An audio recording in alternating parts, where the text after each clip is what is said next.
Hello, this is Jim Schnabel giving the second talk in a series on the Principles of Biochemistry collegiate textbook authored by Albert Lehninger, 7th edition. Today we're going to be looking at chemical foundations, and this will be a follow-up on the first talk, which dealt with biological foundations. Biological foundations dealt with the definitions of living material and the broad concepts that separate living from non-living, chemistry and bioenergetics.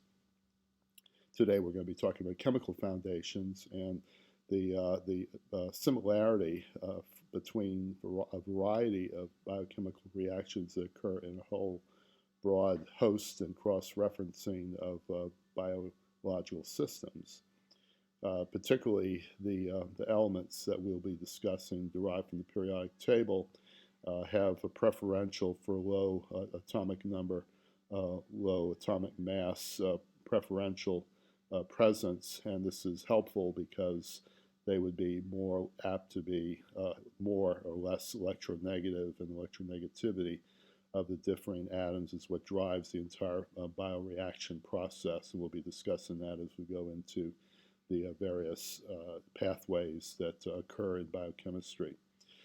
Particularly, the critical element that we have here is carbon, and carbon has 4 different bonding sites on it, so it can bond to 4 constituents or have a double bond to 1 constituent and 2 other ones, or even a bond to 3 constituents, a triple bond.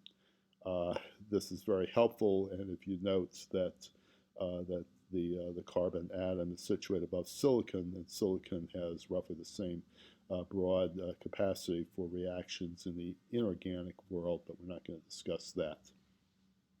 Suffice to say that these atoms are common across organisms. The most common atom that we have as a percentage of atoms in the organism is hydrogen, followed by oxygen, then nitrogen, then carbon. Carbon is really the backbone. It exists in a tetrahedron if bonded to the same constituent, for example, methane, and it has a broad capacity to accept and donate electron-based pairs, either Lewis acid or Lewis base, depending on the biological drives around it. And that again comes from electronegativity, which is most pronounced in the atom fluorine, and then least pronounced in francium, which is on the opposite diagonal side of the periodic table. Evolutionarily speaking, we don't use heavy elements such as the lanthanide series or actinide series. Among the higher molecular weight atomic number atoms, so we have need for molybdenum in trace amounts, also iodine and tungsten. But by and large, the track ends pretty much with selenium, which is number 34 atomic number. As a point of reference, there's some basic organic nomenclature that we'll be getting into shortly. It's also important to address some various terms that can be confusing, and it's important to review these. Namely, molecular weight is the ratio of a mass of a molecule to that of 1/12 the mass of a carbon atom. So it is a ratio. No units are involved because you're looking at mass ratio. The molecular mass, which is a Dalton unit, is 1/12 the mass of a carbon atom. So we refer to substances as having 400 kilodaltons or 80 kilodaltons or some number like that. So that does have units. And then finally, the atomic mass unit, which is used in mass spectroscopy, is 1/12 the mass of one carbon atom, and this is applicable to the fractionation that occurs in mass spectroscopy. And we'll be looking at a little bit of that as time warrants. Getting back to carbon, carbon has a variety of different reactions, and I will reference those as for your benefit. And we also recall that there is a constituent group that can vary. So we have methyl. Methyl groups are CH3 bonded to a constituent R. Ethyl are two carbons with hydrogen or proton constituents bonded to an R constituent. Phenyl is a benzene ring that's attached to an R group. We have carbonyl or aldehyde with a carbon double bonded to an oxygen, bonded to a proton, and then a constituent R. Carbonyl is a ketone, carbon bonded to an oxygen, double bond with two constituent R groups. Carboxyl is a carbon bonded to two oxygens, which exchange the charge between them, also bonded to an R group. Hydroxyl, which is a grouping of alcohols, is a hydroxyl OH group bonded to an R. Enol is a double bonded carbon with a terminal carbon bonded to two hydrogens, and the penultimate adjacent carbon bonded to a hydroxyl group and to an R group. Imidazole is a structure. It's a 5-carbon structure with a 5-ring compound with 3 carbons and 2 nitrogens. We will see that with proline. Sulfhydryl is an S bonded to a proton, and the S is bonded to an R group. Disulfide, which you see in cysteine, is a S bonded covalently, one bond, and then the R group is bonded to each of the sulfurs. Thioester is a carbonyl, C double bonded O, bonded to an S sulfur, which is bonded to an R constituent, and this carbon is bonded to an R constituent. Phosphoryl is a phosphate bonded to 3 oxygens, one of which is a hydroxyl group, and that can be bonded to another oxygen, which is in turn bonded to an R constituent. Phosphoanhydride are seen with ADP and ATP, and that is the same structure except instead of an oxygen and one constituent, it's actually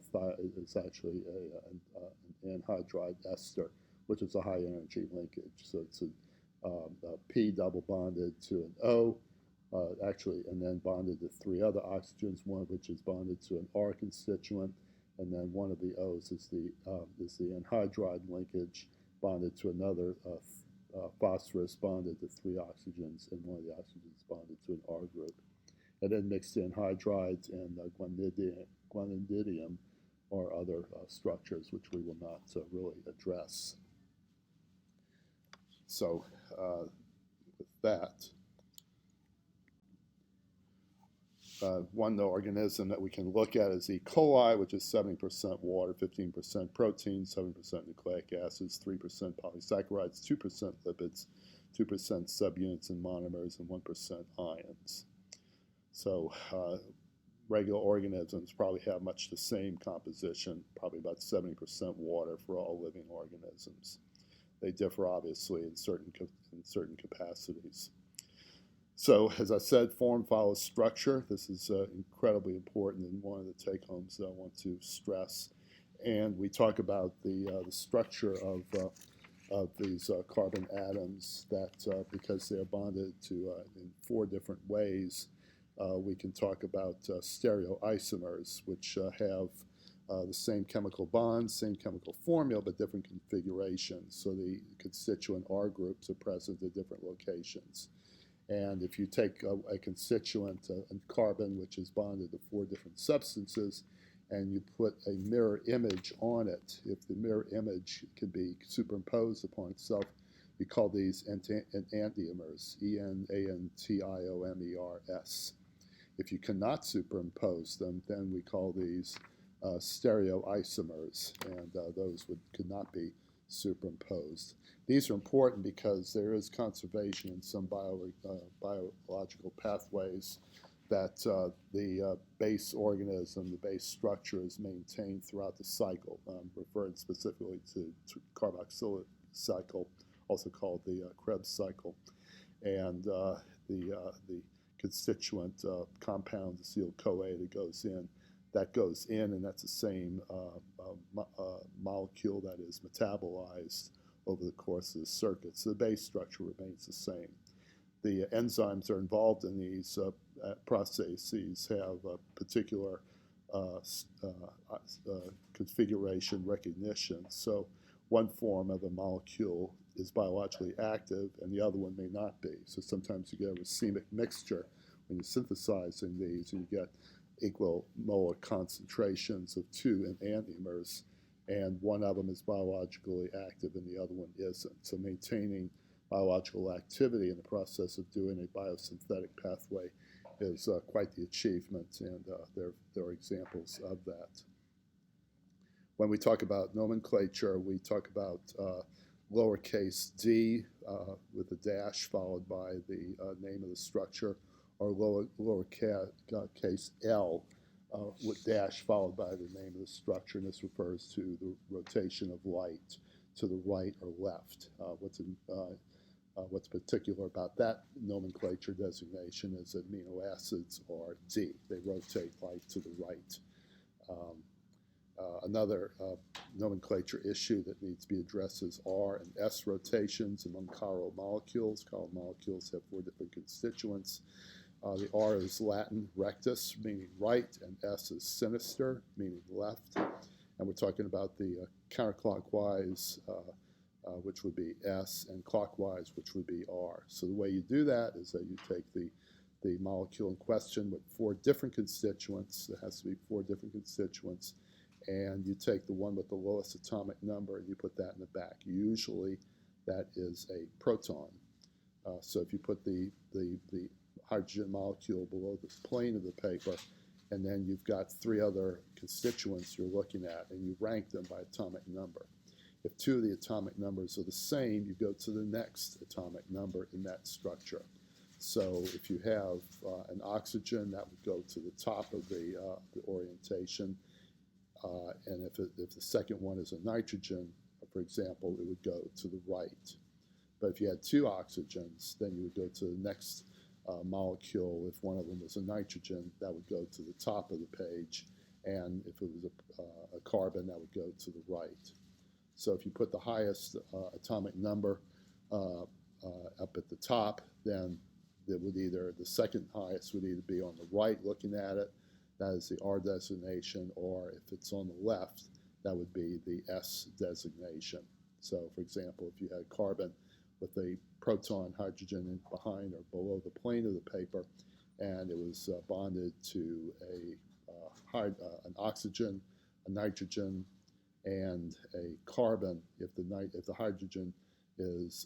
oxygen is up at the top, the nitrogen, if it's on the right as you're looking at the page, that would make it an R configuration. And if that nitrogen is on the left side, that would make it an S configuration. So this is important in the sense that the biological behavior is totally dependent on whether you've got a particular type of chirality to the molecule. And again, the formation, the structure will govern its form and also whether it functions in the biological milieu. I hope that helps, and we'll be having another visit real soon. Thanks for listening. Bye-bye.